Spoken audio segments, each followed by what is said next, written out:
Selamat malam saudaraku.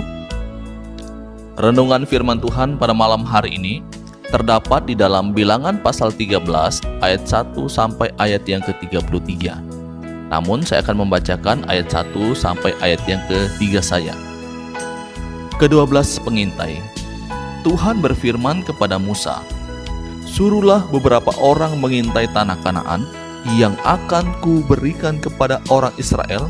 Dari setiap suku nenek moyang mereka, haruslah kau suruh seorang, semuanya pemimpin-pemimpin di antara mereka."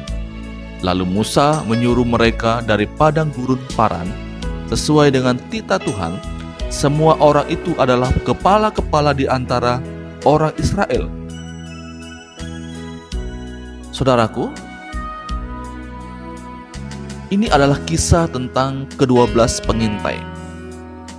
Tuhan menyampaikan kepada Musa untuk memilih 12 orang, masing-masing satu orang dari setiap suku. Mereka adalah orang-orang terbaik dari suku mereka. Ke-12 pengintai ini diutus untuk pergi mengintai tanah Kanaan, tanah yang dijanjikan Tuhan kepada bangsa Israel. Setelah itu, pergilah mereka melakukan tanggung jawab yang diperintahkan kepada mereka. Setelah 40 hari mereka melakukan pengintaian terhadap tanah Kanaan, maka pulanglah ke-12 pengintai ini. Ada hal yang menarik dari ke-12 pengintai ini. Mereka terbagi dalam dua kubu. Kubu yang pertama itu terdiri dari 10 orang, dan kubu yang kedua terdiri dari 2 orang, yaitu Yosua dan Kaleb. Mereka kemudian melaporkan apa yang mereka telah lihat selama mereka melakukan pengintaian.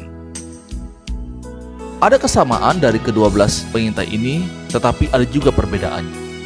Persamaannya adalah ke-12 pengintai ini mendapat pesan yang sama, dan juga mereka melihat hal yang sama di pengintaian. Tetapi perbedaannya adalah pada respon mereka. 10 orang merespon dengan sikap hati yang negatif, sedangkan Yosua dan Kaleb meresponinya dengan sikap yang positif. Saudaraku, bukankah dalam perjalanan hidup ini ada 2 tipe manusia seperti yang kita temui di dalam kisah ini? Tipe yang pertama yaitu adalah orang yang pesimis. Ketika menghadapi kesulitan dan tantangan, akan mundur dan akan menyerah. Kesulitan dan tantangan selalu dilihat sebagai sesuatu yang menghambat kehidupan mereka, dan akhirnya mundur karena tidak siap menghadapi kesulitan dan tantangan hidup.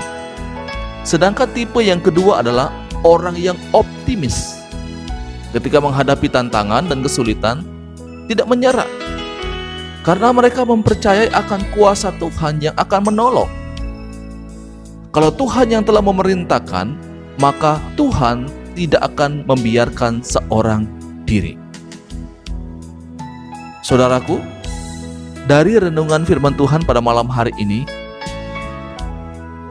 kira-kira Anda ada pada tipe yang mana?